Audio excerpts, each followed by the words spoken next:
Right sir. ఇక last topic వచ్చి జమ్మూ కాశ్మీర్ ఎన్నికల వేళ రక్షణ శాఖ మంత్రి రాజ్నాథ్ సింగ్ పీఓకేలో ఉన్న ప్రజలకు ఒక ఆఫర్ ఇచ్చారు సార్. భారత్లో చేరండి, మీరు పాకిస్తాన్లా కాకుండా సొంత వారిలా మేము చూసుకుంటాము అని చెప్పేసి. సో పీఓకే అఫీషియల్గా అంటే వాళ్ళు ఆజాదీ కాశ్మీర్ అని వాళ్ళు చెప్తారు, పాక్ ఆక్యుపైడ్ కాశ్మీర్ అని మనం చెప్తాము, భారత్ చెప్తుంది. సో అంటే ఈ రకమైన ఆఫర్ ఇవ్వడం, ఈ హామీ ఇవ్వడం ఆ దేశ అంటే పాకిస్తాన్ ఇంటర్నల్ మ్యాటర్స్లో ఇన్వాల్వ్ అవ్వడం కాదా అంటే? 80% కాదు, ఎందుకంటే అది పాకిస్తాన్ భూభాగమే కాదు కదా.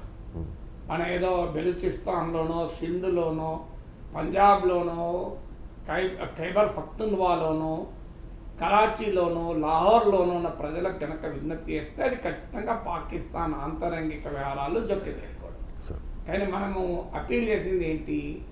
ఒక భారత రక్షణ మంత్రి రాజ్నాథ్ సింగ్ ఇచ్చిన అప్పీల్ పాక్ ఆక్రమిత కాశ్మీర్, అది భారతదేశంలో భూభాగం, పాక్ దురాక్రమణలో ఉంది తప్ప అది మన భూభాగం. జమ్మూ కాశ్మీర్ అసెంబ్లీలో ఆ ప్రాంతానికి కూడా సీట్లు ఉన్నాయి.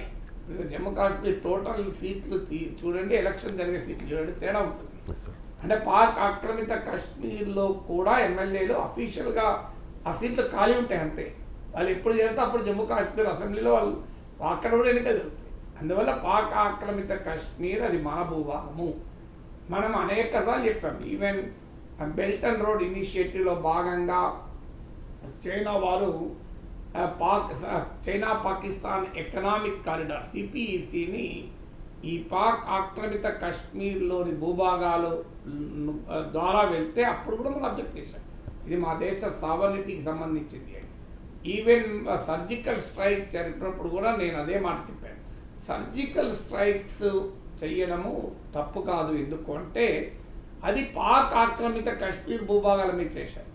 అఫ్కోర్స్ పాకిస్తాన్ లోపలికి వెళ్ళి కూడా బాలాకోట్ స్ట్రైక్ చేశారు, కానీ అది తీవ్రవాదుల్ని టార్గెట్ చేశాను తప్ప పాకిస్తాన్ పైన మనం ఆ దాడి చేయలేం. అందువల్ల ఇదైతే సర్జికల్ స్ట్రైక్ అయితే పాక్ ఆక్రమిత కాశ్మీర్లో అది మన భూభాగమే. అందువల్ల మన భూభాగం పైన ఉన్న ప్రజలకు మనం అప్పీల్ చేయడంలో తప్పేమీ లేదు. కానీ ప్రాక్టికల్గా ఇది ఎన్నికల సమయంలో ఒక దేశ రక్షణ మంత్రి చేసేటువంటి వ్యాఖ్య రాజకీయాల కొరకే తప్ప అది రియల్గా ప్రభుత్వం మరి 10 ఏళ్ళ నుంచి అధికారంలో ఉంది కదా.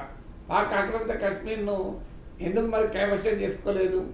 అందువల్ల ఇలాంటి స్టేట్మెంట్స్ ఎలక్షన్ టైంలో రాజకీయ ప్రయోజనాల కొరకు చేయడమే తప్ప కాంక్రీట్గా ఈ 10 ఏళ్లలో పాక్ ఆక్రమిత కాశ్మీర్ను తిరిగి భారతదేశంలో విలీనం చేస్తానికి మోడీ ప్రభుత్వం తీసుకున్న నిర్ణయాత్మకమైన చర్యలు ఒక 2 చెప్పండి నాకు. This is steps. ఇంకో మేము ఈ పని చేసాము 1, 2, 3, 4, 5 పాక్ ఆక్రమిత కాశ్మీర్ను తిరిగి ఇండియాలో విలీనం చేస్తానికి అది చెప్పమనండి. మా రక్షణ మంత్రిని కానీ ప్రైమ్ మినిస్టర్ని కానీ ఒక 5 చర్యలు చెప్పమనండి. ఎక్కడా లేదు. ఈ 10 ఏళ్లలో మీరు మీడియాలో ఉన్న చూపెట్టండి ఎక్కడైనా. What steps Modi government has taken to reclaim Pak occupied Kashmir అని మీరు చూపెట్టండి నాకు ఎక్కడైనా. నథింగ్.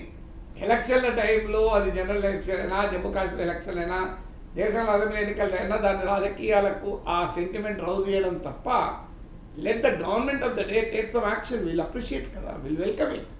పాక్ ఆక్రమిత కాశ్మీర్ భారత్లో కలిపే ఏ చర్యకు మోడీ ప్రభుత్వం ఉపక్రమించినా దేశభక్తియుత పౌరుడిగా మనం సమర్థిస్తాం. అందరూ సమర్థించాలి, దాంట్లో ఏం డిస్ప్యూట్ లేదు. ఈ 10 ఏళ్ళలో ఏం చర్యలు తీసుకున్నారు చెప్పండి. అంతకుముందు కాంగ్రెస్ ప్రభుత్వాలు చేయలేదు. మీరే చెప్పారు కదా కాంగ్రెస్ వాళ్ళకి అసూయ లేదని, వాళ్ళు తీవ్రవాదులతో కలిసిపోయారని మీరే చెప్పారని. వాళ్ళ వల్ల ఇద్దాం, మీరేం చేశారు చెప్పండి. ఈ 10 ఏళ్ళలో ఏ చర్యలు తీసుకున్నారు? ఇలా ఎలక్షన్ టైంలో అప్పీల్ చేసి ప్రజల్లో సెంటిమెంట్ను రగిలిచ్చి ఎన్నికల కొరకు ఓట్ల కొరకు చేస్తే ఉపయోగం లేదు. ప్రభుత్వం అన్నప్పుడు నిర్దిష్టంగా చర్యలు తీసుకోండి.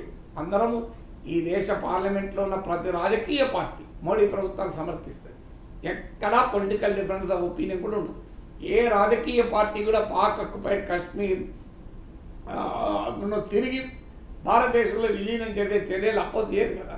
Let the Modi government take concrete steps. నిర్దిష్టంగా చర్యలు తీసుకోండి. ఎన్నికలప్పుడు ఉపన్యాసాలు ఇచ్చి ఓట్లు తెచ్చుకోవడానికే వాడుకుంటే ఎట్లా? Right sir. జమ్మూ కాశ్మీర్లో మొత్తం అంటే ఇంక్లూడింగ్ పీఓకే కలుపుకుంటే 114 seats sir. 90 seats Jammu and Kashmir, 24 Pak occupied కాశ్మీర్లో ఉన్నాయి. నేను ఇప్పుడు సెర్చ్ చేశాను sir. Thank you so much sir. చాలా అంశాలకు సంబంధించి సమగ్ర విశ్లేషణ అందించినందుకు.